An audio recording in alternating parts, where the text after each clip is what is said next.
Welcome to Articulated. I'm Glenn. I'm Eddie. And this is the Hasbro Marvel Legends series, Strong Guy Wave, Strong Guy.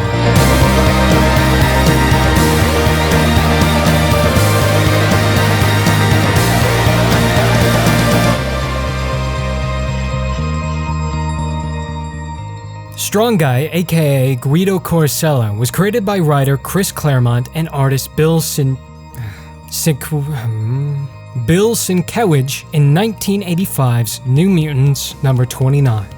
Guido discovered his ability to absorb and store kinetic energy after being beaten by schoolyard bullies and hit by a bus, causing his body to swell with power. Unable to release the stored energy, Guido became permanently disfigured, birthing his signature proportions. Outside of an old Toy Biz release in the 90s, Guido has never been released in this line before, so this BAF marks both his character and figure debut.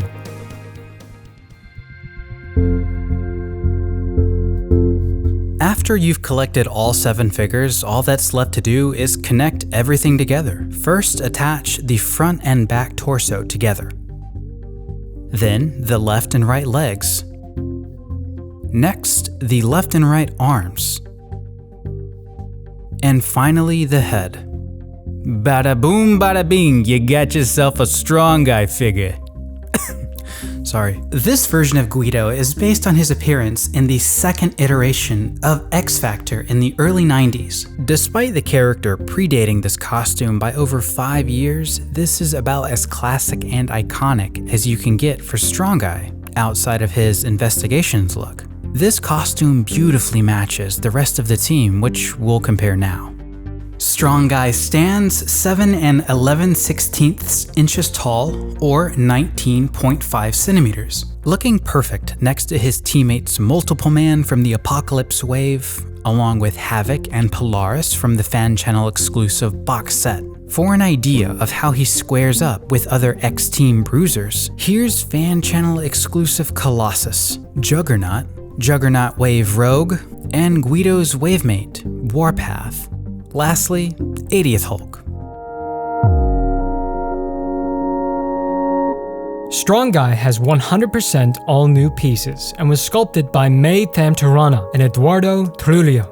The only repurposed, not reused parts might be the fists. Many have pointed out that they share a striking resemblance to the sculpt of Hulk's fists, though shrunken and more squat. I imagine this is a good way to save time in the sculpting process, but giving it a once-over to soften that skin texture, especially the fingernails, would have looked better in this case. Proportionally, Strong Guy is super top-heavy, appropriately so. He's got huge gorilla-like arms and tiny little legs. I almost wish the proportions were more exaggerated, but even now he can have some issues staying balanced.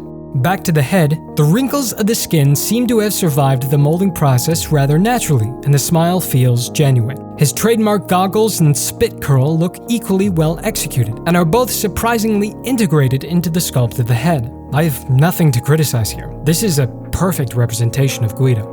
The whole torso is absolutely massive and faithfully recreates all the little details of the costume. I especially like how part of the shoulder armor was sculpted on the torso itself, helping to hide the transition between the chest and arm.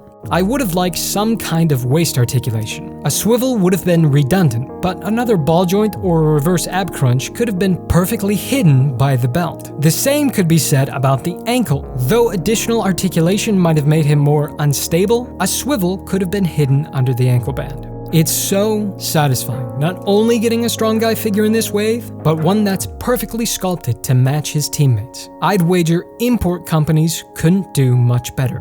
The only thing I really find fault with is the sculpt of the hands, but it isn't a huge detraction from the score, earning Sculpt a 9 out of 10.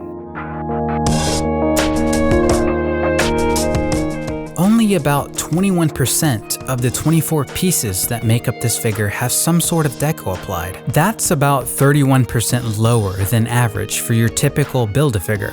It's not like Guido really needed much though. His costume is one of those rare designs that lends itself to saving money on paint apps. Still, there are large areas of blue and yellow that could have certainly benefited from a wash of some kind, especially the torso. Just something to bring out more of that sculpted detail. But what Deco is applied works. The off-white teeth nicely differentiates itself from the stark white of his spit curl, making it feel less cartoony. I'm really digging the change to the red lenses from the original render. It makes his face stand out that much more and is still source accurate. On the body, the zipper is left unpainted, which again, isn't inaccurate, but in this case, it makes the chest feel a little naked. A bit of silver paint might have fixed that. The only other possibly problematic area are the hinges at the shoulders. They look great in a neutral pose, but twist the shoulder at all and you'll see a big streak of silver in a sea of blue. It seems like there's enough clearance in the sculpt to prevent a quick application of blue from rubbing off. So if you have some paint and sealer, you might want to do this yourself. The rest of the color matching is virtually perfect on this guy, all around. I'm honestly surprised how consistent the blue is. Even the silver running through the shoulders and back of the figure is consistently applied on the blue and yellow.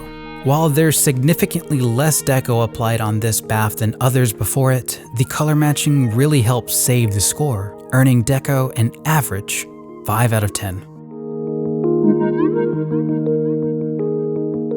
Buffman has 28 points of articulation, 2 shy of average. He's missing mostly boot cuts, some kind of extra point in his torso, and to a much lesser extent, bicep swivels. His head attaches to his neck with a double ball peg, giving Guido expressive movement to the side, but both down and up are limited compared to the standard swivel hinge. The torso gets a dumbbell joint, with great range back, even more movement to the side, but limited range forward. Shoulders are on your standard hinge swivels, but don't hit the T-pose standard. Lateral movement is actually in the negative. The elbow joint is also on a hinge swivel, turning the lower arm into a floating piece, and doesn't quite reach 90. The hands too act as hinge swivels, with decent range forward and back. Hips attach the torso with your standard ball and sockets, with appropriate range. Thighs swivel, and the double-jointed knees work fine. Feet attach to the legs with hinge swivels, getting good range if you move the ankle strap a little out of the way.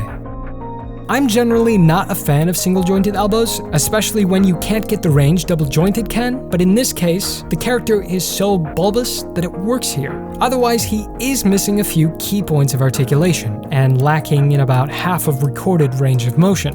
Articulation earns a 5 out of 10.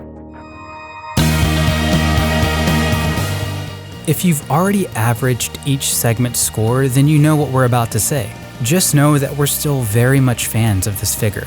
Could he have been better? Absolutely, but I think fans are still going to be very happy. And he makes a perfect addition to your 90s X Factor team. Before we get to the final score, if you enjoy our style, consider giving this video a like. If you want to see more, subscribe or follow us on your favorite social media @ArticulatedShow. And thank you to Sentinel Collections for transcribing this video for our Spanish-speaking audience. Links in the description. With its all-new sculpt, appropriately wonky proportions, limited deco application but perfect color matching, and middling articulation and range of movement, this brand new strong guy Build-A-Figure earns an above average 6 out of 10. Do you disagree with us? Did we miss anything? How would you improve the figure? Let us know in the comments. In our previous review, Challer wrote, "With the Steve Ditko head, you know it won't be too long until we see a first appearance Spider-Man with the darker color scheme and webbing. Maybe in the 80 years packaging with some sort of webline effect pieces. And maybe, just maybe, the debut of a Spidey Sense effect piece as well."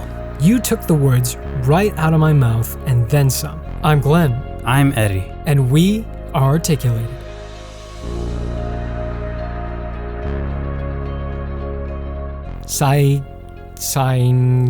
In Queens. Oh God.